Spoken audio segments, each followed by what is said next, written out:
Lee Victor, ang energetic ambassador ng Cavite. Tara, pag-usapan natin siya. Si Llewellyn Victor Casino, pero mas kilala bilang Lee Victor, ay isang actor at singer mula sa Cavite. Ipinanganak siya noong December 18, 2008. Bata pa lang, exposed na siya sa entertainment world. Nakilala siya bilang parte ng Sparkle Jamie Artist Center. At noong 2023, nagkaroon siya ng acting debut sa teleseryeng Royal Blood, kung saan ginagampanan niya ang karakter na si Jeff. Bukod dito, kilala rin siya bilang isang music lover. Mahilig kumanta, maggitara at gumagawa ng content. At syempre, siya rin ang tinuguriang energetic ambassador ng Cavite. Isa pang interesting na bagay tungkol kay Lee, chess wizard pala siya. Oo, mahilig siya sa chess at competitive siya dito.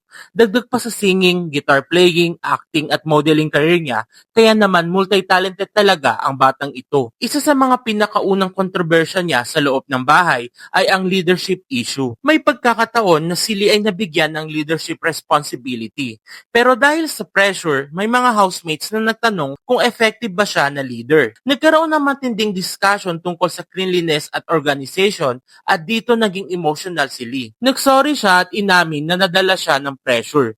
Nagkaroon din ng pag-aayos, nag-apologize ang ibang housemates at nagkapatawaran sila. Marami ang nakarelate sa moment na ito kasi makikita mo yung struggle niya bilang young leader na first time masalang sa ganitong environment. Sa unang nomination week, kabilang si Lee sa Adorable Task Smashers, ang grupong automatic safe mula eviction. Pero ngayong linggo, nominado ang grupo nila na Interlinked Minds. Dahil isa nga si Lee sa mga nominado ngayong linggo, kailangan niya ng suporta mula sa taong bayan. So guys, isa ba si Lee sa mga paborito niyong housemates ngayong season? At deserve ba ni Lee na manatili sa loob ng bahay ni Kuya? Share your thoughts sa comment section. This is Drex and thank you for watching guys.